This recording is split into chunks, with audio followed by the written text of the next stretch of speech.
Hello everybody, Texas Man here. I hope that you guys are all having a wonderful day. If you guys would, please give this video a thumbs up. If you guys do enjoy it, subscribe, of course, if you guys have not already. Also, do me the biggest favor of all, make sure you guys hit the bell notification button so you guys don't miss out on future videos or streams here on the channel. As always, we're going to talk positives and negatives, talking about Cinderella 2015. If you guys have any movies, TV shows, or games you guys would like me to cover here on the channel, please let me know in the comment section down below. Also, make sure you guys follow me on Twitch at Douglas447. I stream there at least once a week, whether it's for Call of Duty, Battlefield, Halo, Destiny 2, or whatever else I'm in the mood for. Or if you guys suggest something for me to stream over there, I will definitely do so. So, Cinderella 2015 recently just dropped onto Disney Plus. Obviously, you can get it on DVD, Blu-ray, and 4K depending on your region availability and other digital stores. The film is rated PG and it's about an hour and 45 minutes long. And this is probably the biggest critique I've seen a lot of people make towards this film is its runtime. It is slightly longer than the classic Cinderella from 1950 from Disney themselves, which was an hour and 14 minutes long. And to me, the extra 30 minutes is okay. The film's extra runtime, in my opinion, allows for a more focused film to be able to spend more time on the human side characters and the subplots within the movie. Like, if you think about it and you rewatch the original Cinderella, while it is centered on Cinderella and her going to the ball and fairy godmother and her falling in love with the prince and getting out of, the abused situation that she is in with her stepmother and her stepsisters, the film also spends a lot of time in the 1950 original where it spends a lot of time with mice and them basically playing mousetrap with a cat. Okay? This film, however, Cinderella 2015, spends more of its runtime focused on Prince Charming, more background as to why he's doing what he's doing, the Grand Duke and him scheming against the prince, and Lady Tremaine working with the Duke trying to undermine Cinderella and the prince getting together and that whole subplot. It also spends a lot more time making you understand the tragedy behind Cinderella. That kind of got rushed when it comes to the 1950 film. It was very rushed as to the tragedy of Cinderella's parents passing away. And in this film, it's kind of more explained, it's more shown in a little more detail, so you can have a little more sympathy for Cinderella and the tragedy and the tragic situation that she is in. To me, I'm a gigantic fan of 1950s Cinderella. I think it's a 10 out of 10. I like it. Obviously, it's got some problems, but I think it's one of the best movies ever made. So, when this live action retelling was told in 1950, I obviously jumped to go see in the theaters. Yes, I understand. Cinderella, it's targeted towards women, it's targeted towards girls, but I enjoyed it. 1950 Cinderella is one of those movies I've seen so many times, including the two sequels, and you can say what you will about those two movies, but they are good in their own respective rights.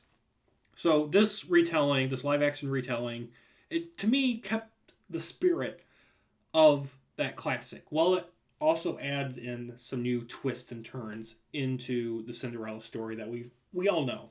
I mean, you all know the Cinderella story. You all know how it goes. The only thing they can do is like change and add and remove certain things. And the new things that they add into this Cinderella live action thing doesn't bother me too much. There are some things that kind of just like seem like they're dragging story and they're dragging the film on way too long and it's unnecessary. Like I can remember there's a scene where the Prince Charming is pushing Cinderella on a swing, and while that's cute and romantic and whatnot, and it can add to more of a proper telling of them falling in love and whatnot. Like I do think this film does a good job spending time telling a proper falling in love story between Cinderella and the prince more than the 1950. Like the 1950 is like she just goes to the ball, they dance and dance and dance until midnight, and they just fall in love because of that. It's not a very emotionally connected moment. You don't get to see those two characters talking and interacting and talking about what they like and what they don't like, their likes and their dislikes, and how they view society and the world based on how they live in the world today. Obviously, one's a prince and the other is a commoner, and seeing those differences displayed here in the 2015 version is great because you can understand where both characters come from, and it makes a more believable falling in love story. It also makes it where we get a lot more depth, not just with Prince Charming and Cinderella, but we get a lot more depth with her stepmother, her stepsisters, the captain of the guard, the duke, obviously the king. There's just more depth put into all of the characters, unlike the 1950 Cinderella.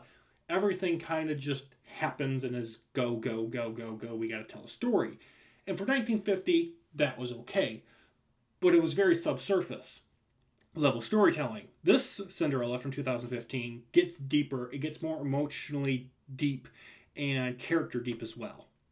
The cast, including Kate Blanchett, Haley Atwell, and Stellan Skarsgård, are all outstanding in their roles. Obviously, everybody else in the film does a fantastic job. The heart, the magic, the soul, the passion of Disney is just on full display when it comes to this movie. The visuals are amazing. Epic musical score. The film is just an enchanting watch. And if you guys haven't had a chance to watch this movie, or it's been a long time since you've seen this film, I highly encourage you guys to check it out.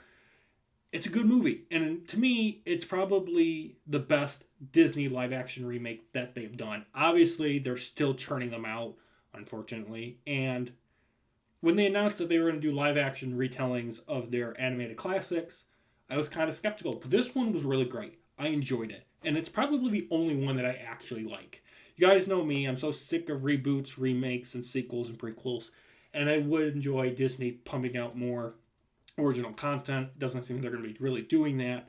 I mean, we're getting things like Inside Out 2, we're getting a Frozen 3, a Toy Story 5, Moana 2.